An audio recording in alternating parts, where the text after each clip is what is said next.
Alephium. Hello and welcome back to Alephium Aware with me, Pepper, your host. Now this is the video series every 2 weeks where I take two news stories from the world of crypto and try somehow to tie them back in to support the idea that Alephium is inevitable. If you're new here, Alephium is an L1 sharded proof of work blockchain and you're going to want to know more about it, but I'm going to try and entice you in by showing you some of the problems that are going on in the industry and how perhaps we may offer a solution. So what are my two stories this week? Well, first of all, we have a big crypto card company slash neobank that basically has some terms and conditions that have been sat there mostly unnoticed since about December last year, but recently kind of got people riled up on X. The other one is about a very well-known crypto and stocks ETF brokerage in the US that actually just launched its own layer 2 blockchain about 2 weeks ago, or 2 weeks before recording, and the main story surrounding that is that it's become a popular new place for meme coins, and one meme coin in particular is doing big numbers.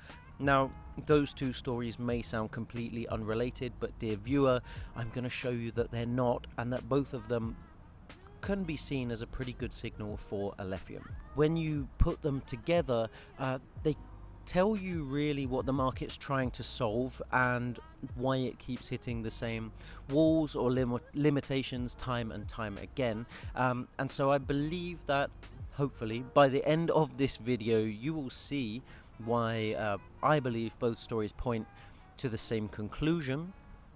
Ready? Let's get into it. KAST, it's a crypto card or stablecoin card slash neobank. I will say I am a member. I will preface by saying that I'm not trying to take them down or heavily criticize them. I'm just going to talk about what's out there. There has been plenty of criticism of them on social media. I'm not trying to add to that, I'm just trying to show how it all fits into the bigger picture. Now, for further context, KAST, it did raise $80 million in March of this year, and that was a valuation of about $600 million.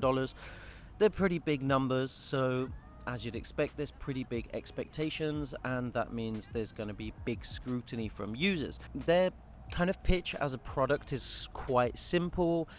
If you hold stablecoins, you have stablecoins, you should be able to spend stablecoins with a card and basically live on chain. But there was an issue somewhere deep in the fine print in the terms and conditions, and somebody found this thing, this little line that they didn't like, and they shared it on X, and people were divided, I'd say. So what was the line? The line in question, I've got it here. It says, when a user transfers virtual assets, the transfer is treated as a sale of the virtual asset to KAST.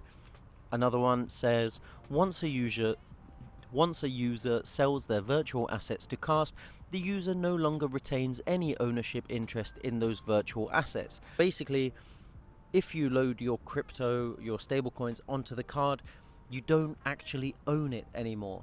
That's a bit of a problem for quite a lot of people, especially here in the crypto space where self-custody and ownership are massive. Now, one of the most vocal critics of this was Mike Siligadzi. He's the CEO of Ethify, which is one of the biggest competitors, and on July 5th he called KAST a KAST hole scammer. And then it got worse because somebody looked even deeper and discovered that the platform or KAST's total liability to each user is capped at $500 regardless of how much you have on the card. That's not very much at all. When it comes to disputes, the company is incorporated in Anjouan in the Comoros, but disputes are handled in the Seychelles. Now, I don't want to speculate about that. That's not my interest here. I do want to say that KAST took this on board, and they did update their terms and conditions on July 7th, and they added some more kind of context about the right to redeem unspent balances. But I still believe that this fundamental structure, like the part where you deposit assets to your balance and it becomes a sale, that hasn't changed at all. So what I know from experience and from the people around me is that could basically leave you in the hole if you're an unsecured creditor, if something were to happen to Cast, such as a big hack or exploit, bankruptcy. It's 2026, right? I say the veterans have been through Mt. Gox, more recently FTX. Over the past year, there's been a record number of hacks and exploits that's left people in precarious positions, and we've suffered from it too. So we've seen basically every single version of this lesson. Just feels like history repeating itself once again. I'm not trying to target Cast here because I think there's going to be other neobanks and crypto stablecoin cards that are in a similar position, and it's only a matter of time before they enter the conversation. But I believe the fine print is where the real product lives, and that's why I'm so kind of in favor of permissionless decentralized technology, because it doesn't really need all that fine print. Everything is verifiable right there, and then you can look at the smart contract and all the rules for yourself. Now, as I said, the fine print is where the real product lives. That's my word, those are my quotes, but I did go and find some even stronger quotes that demonstrates this. So Pete Seeger says, education is when you read the fine print, experiences what you get when you don't. Fulton J. Sheen says, the big print giveth and the fine print taketh away. I very much like that one. And Andy Rooney says, nothing in fine print is ever good news. Oh, it's a hot one today, guys. So let me talk about solutions and alternatives, because I can't just sit here and talk about problems. I think the clear solution is to self-custody, and in terms of Alephium, we have a desktop wallet, a browser extension wallet, a mobile wallet. We even have hardware wallets. That's all self-custodial, where your keys are yours. And remember, no keys, no cheese. There are no terms of service, no rules that reclassify your assets. There's no liability cap, none of that thing. There's no jurisdiction shopping, la. It's just the protocol. It's just the rules of the blockchain. That's it. Now, even though we release wallet updates and we harden the security and we make UX and UI improvements, even like native swap support with PalFi is coming soon. We're always working on the wallets, but we're not competing with Cast. We're not trying to basically offer stablecoin spending. That's a totally different industry. Our wallets are for the Alephium ecosystem. What if those are things that you do want and you are more interested in self-custody? Well, I do have some answers. I've been trying to find self-custody neobank solutions for you guys that maybe offer you more control and independent. So I have a few names, but I encourage you to go away and do your own research on these, but I'll put them on the screen as well. Gnosis Pay, Re.Pay, EtherFi, Off-Grid Cash, Soulflare, Xportal. I think they're all good options. I've looked into each of them. Some of them have KYC for some services. They're all self-custodial or offer a self-custodial version. My kind of point here is to encourage you to look at alternatives to centralized options, because these liability caps and terms and conditions and sale of assets, they're not in your favor. Now, I'd love to hear your thoughts on this. If you have more comments on this, I know some of you will feel very strongly about this. Please do leave a comment. If you're watching on YouTube or on X, just drop a comment below. I really want to know. And if you have solutions or recommendations, drop their usernames, tag them, because I want to see them. I want to know more about this space, so feel free to help me. Okay, now for the other story, named after a man from Nottingham who stole from the rich and gave to the poor. Of course, we're talking about Robinhood, which apparently has 28 million customers across 38 countries, which is actually really impressive. And on July 1st, which, as I said, was just 2 weeks ago, they launched their own blockchain. This is a layer 2 on Arbitrum, an Ethereum-based L2, and the whole premise of launching a blockchain as a brokerage was tokenized real-world assets, DeFi for mainstream users, and adherence to international financial standards. I think that's a pretty good premise, especially the focus on tokenized real-world assets. Now, Uniswap went and launched on day one, so did 1inch, and the chain claims to support over 200 US stocks, which is very impressive, and works in more than 120 countries, which expands Robinhood's scope way beyond the 38 countries that I mentioned earlier. And I have a quote from Johan Cabrat, that's their SVP of crypto, and he said, "Decentralized finance unlocks possibilities beyond what traditional finance can offer, but historically it has required technical expertise to navigate." Absolutely correct. I cannot knock anything that he said there. Robinhood Chain is a serious product with serious intentions, a seriously big market to serve, so why shouldn't it succeed? Well, within days of launch, the Robinhood chain, was printing serious volume, hundreds of millions, billions of volume in meme coins. I don't like meme coins. I really don't like meme coins.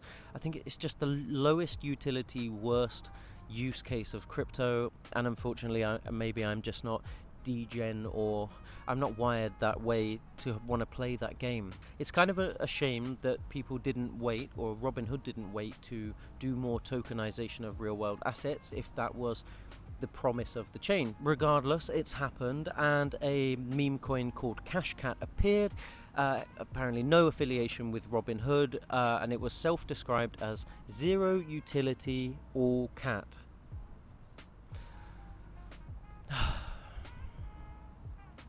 Anyway, it hit a market cap of over $140 million. That was like a 1700% gain in 24 hours on July 8th. Now, some of you love to read about big numbers and big winners, and I saw an anecdotal story about one wallet that basically put in $85 on June 18th, like pre-launch, picked up 17.4 million of these Cashcat tokens, and eventually they reached a paper value of $2.3 million, and they sold 4 million of them, so like roughly a quarter of their tokens, for about $585,000. Remember, they put in $85, so that's pretty cool for them. But remember, you hear a lot about the winners, you don't hear much about the losers. And what I'm worried will happen now is that all this meme coin stuff may tarnish or damage Robinhood Chain by the time they have all that real world asset RWA stuff ready. And so by the time it's ready, will the liquidity still be there, or will it just have moved on to the next shiny toy, as happens all the time in this industry? Quite a lot of the consensus on X was Solana maxis and influencers basically pushing back against the Robinhood chain, like Ansem, and they were just saying that, you know, people will eventually come crawling back to Solana because of the speed and the depth of liquidity, and that this whole thing with Robinhood is quite temporary. It's just a bit of fun in the short term, and I guess they could well be right. And and these are people who know a lot more than me, but I don't think that's really the point of the story. Demand is not really the problem here. People want to launch products, people want to trade, people want fast and accessible infrastructure where things actually work. That demand has never really been in question. The crypto industry would not have taken off if that wasn't true. That is obvious, we know it to be true. What happens when the demand hits the structural limits of what is actually underneath it? Robinhood is an L2. That does mean bridging. It does mean, and it inherits Ethereum/Arbitrum's architectural decisions, and that of course means ecosystem dependencies, congestion risk when volume spikes, and these things are not in demand. Now, for the meantime, let them enjoy it. It just makes the good case for strong L1s that are going to be more and more necessary moving forward. Cast and Robinhood Chain, very different products. What is the actual tangible thread between them? One is a custodial stablecoin wallet. One is a massive multi-billion brokerage with millions, tens of millions of users, that has launched a real blockchain. The thing that unites them is that they are both trying to solve problems for the market. and I think that's admirable. We shouldn't knock that. They want to offer accessibility, they want to offer speed and ownership and trust. It's very hard to do all of those things, and eventually you will run into some walls. As we're seeing with Cast, you're seeing power imbalances between platform and user. You're seeing infrastructure and jurisdictional bottlenecks, and probably short-term hype that's going to leave some people burned. This is pretty much what happens when you build the product without building the foundation first. This custody question that Cast has raised is answered by Alephium's technology. As I said, I believe that Alephium is inevitable, and we have this stateful UTXO model, SUTXO, that treats every asset as an isolated and secure entity. There's no sale to the company, none of that stuff. The ownership is all there in code and not in the terms. And I personally, and I think some of you who like privacy, decentralization, permissionless technology, all of that stuff, may be more aligned with my way of thinking. And as for the Robinhood chain, well, as I said, it's going to hit some structural issues or infrastructural issues at some point. And, why not have built on a strong L1 like Alephium, where there's 20,000 transactions per second and more? We don't know, we haven't really been tested on that sense, but there's a genuine single chain experience, and I think that's exciting and good, builds trust for a lot of users. But no layer 2 basically means you don't inherit the other chain's architectural debts, and that's really the difference between building on top of a foundation and building the foundation itself. So I'm not saying Alephium is perfect, far from it. There's some things we wish to improve and do better, and there's things that we still need to do on the roadmap, but I believe that we're working with integrity, and the technological integrity, absolutely. My opinion is that using L2s and building on L2s is a very short-term solution, and I'm very surprised that Robinhood took that route instead of perhaps acquiring a smaller L1 or building their own L1 from scratch.